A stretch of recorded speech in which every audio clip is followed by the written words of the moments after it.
നിങ്ങൾക്ക് എത്ര പേർക്കറിയാം നിങ്ങളുടെ കുഞ്ഞിന്റെ ആദ്യ കാതുകുത്ത് പവൻ ഗോൾഡിൽ തികച്ചും സൗജന്യമാണെന്ന്? പവൻ ഗോൾഡ് തിരൂർ. പാതിരാത്രിക്ക് ഓട്ടം പോയ ഓട്ടോക്കാരനെ വലച്ച് യാത്രക്കാരൻ. മദ്യലഹരിയിൽ യുവാവ് ഓട്ടോയിൽ കയറിയത് മുതൽ പ്രശ്നം. ഒടുവിൽ ഓട്ടോ ഡ്രൈവർ കൂലി പറഞ്ഞപ്പോൾ ചെക്ക് എഴുതി നൽകി, അതും മലയാളത്തിൽ. വളാഞ്ചേരിയിലാണ് രസകരമായ സംഭവം നടന്നത്. 4 ദിവസം മുൻപ് രാത്രി 11:30 വളാഞ്ചേരിയിലാണ് സംഭവം. ഓട്ടോ ഡ്രൈവറായ അഷ്റഫ് മാവണ്ടിയൂർ പോയി വരുമ്പോൾ CH ആശുപത്രിക്ക് സമീപത്ത് നിന്നാണ് ഒരു യുവാവും യുവതിയും കുട്ടിയും വണ്ടിക്ക് കൈ കാണിച്ചത്. പെരിന്തൽമണ്ണയിലേക്ക് ഓട്ടം പോകാനായിരുന്നു യുവാവ് വണ്ടിക്ക് കൈ കാണിച്ചത്. എന്നാൽ യുവാവ് മദ്യലഹരിയിലായതിനാൽ തന്നെ അഷ്റഫ് ആദ്യം ഓട്ടം പോകാൻ കഴിയില്ലെന്ന് പറയുകയായിരുന്നു. പിന്നീട് കുട്ടിയെ കണ്ടതോടെയാണ് ഓട്ടം പോകാൻ സമ്മതിച്ചത്.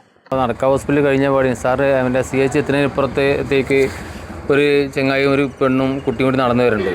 അത് നമ്മൾ എൻ്റെ വണ്ടി കൈ കാണിച്ചു. അപ്പോൾ ഞാൻ നിർത്തിയേക്ക് പറഞ്ഞൊരു ഓട്ടം പോകാൻ പറ്റുമോ വെച്ച്.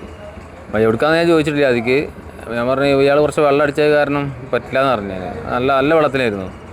അപ്പോൾ ഒരു ചെറിയ കുട്ടീനെ കണ്ട ഒരു 5 വയസ്സായ കുട്ടിയാണ്. അത് നല്ലൊരു ആൺകുട്ടി. അപ്പോൾ അതിങ്ങനെ ഉറക്കം വന്നിട്ട് ഇങ്ങനെ ആടി നടക്കണ മാതിരി തോന്നി. അപ്പോൾ ഇക്കതിനെ കണ്ടൊക്കെ ഭയങ്കര സങ്കടം തോന്നി. ചെറിയ കുട്ടിയല്ലേ വെച്ചിട്ട്.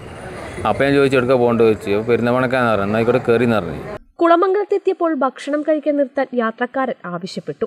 എന്നാൽ ഭക്ഷണം കഴിക്കാൻ പോയ യാത്രക്കാരൻ അവസാനം കടക്കാരനുമായി വാക്കുതർക്കത്തിൽ ഏർപ്പെടുകയായിരുന്നു. ഇതോടെ അഷ്റഫ് യാത്രക്കാരനോട് പെരിന്തൽമണ്ണയിൽ പോകാൻ കഴിയില്ലെന്നും വളാഞ്ചേരിയിൽ എത്തിക്കാമെന്നും പറഞ്ഞു. ഒടുവിൽ വളാഞ്ചേരിയിലെത്തി ഓട്ടോ ഡ്രൈവർ കൂലി പറഞ്ഞതോടെ യാത്രക്കാരൻ കയ്യിൽ പൈസയില്ലെന്നും ചെക്കാണുള്ളതെന്നും പറഞ്ഞു. എന്നിട്ട് ചെക്കിൽ 80 രൂപയും എഴുതി ഒപ്പിട്ടും നൽകി, അതും മലയാളത്തിൽ. ഒന്നുകിൽ ഇവിടുന്ന് വേറെ പോയിക്കോളി, അല്ലെങ്കിൽ ഞങ്ങൾ വളാഞ്ചി ടൗൺ കൈ തരാറുണ്ട്. അങ്ങനെ വളാഞ്ചി ടൗണിൽ കൈ തരാൻ പറഞ്ഞു. വളാഞ്ചി ടൗണിൽ കൈ കൊടുത്തു. അതിനോട് വാടക എത്ര വെച്ച് വേറെ ഒരു 50 രൂപ എന്നാണ് പറഞ്ഞു. എന്നോട് പറഞ്ഞ് പൈസ ഇല്ല, ചെക്കാണ് പറഞ്ഞു. എനിക്ക് ചെക്കൊന്നും വേണ്ട, ഞങ്ങൾ പൈസ വേണ്ട, ഞങ്ങൾ പോയിക്കോളിന്ന് പറഞ്ഞു. പൈസ ഇല്ലെങ്കിൽ കുഴപ്പമില്ല, നമ്മൾ ചെക്കൊന്നും എനിക്ക് വേണ്ട പറഞ്ഞു. അപ്പോൾ മുപ്പര് പറഞ്ഞ് എൻ്റെ ഓസാരൊന്നും വേണ്ട, ചെക്ക് പിടിച്ചു പറഞ്ഞിട്ട് അയാളെ വൈഫിനെ കൊണ്ട് ചെക്ക് എഴുതിച്ച് എൻ്റെ കൈ തന്നു. ഞാനപ്പോൾ നോക്കിയത് എത്ര എഴുതി നോക്കിയിട്ടൊന്നും നോക്കിയിട്ടില്ല. ഞാനങ്ങനെ മടക്കി വണ്ടിയിലിടും ചെയ്ത്. അത് സ്റ്റാൻഡിൽ വന്നിട്ട് നമ്മൾ തുണക്കാരോട് പറഞ്ഞു ഇങ്ങനെ സംഭവം ഉണ്ടായി പറഞ്ഞു. അപ്പോൾ അത് നമ്മളൊരു സുഹൃത്തിൻ്റെ പൈസയിൽ അറിയും. ഓനെ ഇതൊക്കെ വീഡിയോ എടുത്ത് ഞാൻ അറിഞ്ഞിട്ടില്ല. ഓൻ്റെ വീഡിയോ എടുത്ത് വിട്ടപ്പോഴാണ് ഇതിങ്ങനെ പുറം ലോകം അറിഞ്ഞത്. 94 ഡ്രൈവറായതാണ് ഞാൻ. 31 വർഷത്തോളമായി.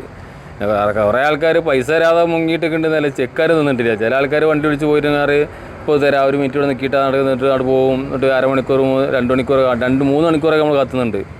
ഓരോ ടീമിന് ട്രിപ്പിറ്റ് പോയിട്ട് അവരെന്ത് ചെയ്യും, ഓരോ പെരയ്ക്ക് പോയി പൈസ എടുത്തിട്ടാണ് പോകും. ഓരോ പെരയിൽ പോയി ആൾ പെര അതാവില്ല, വേറെ എവിടെയൊക്കെ പെര ഓരോ ഇടയിൽ മുങ്ങിയിട്ടുണ്ടാവും.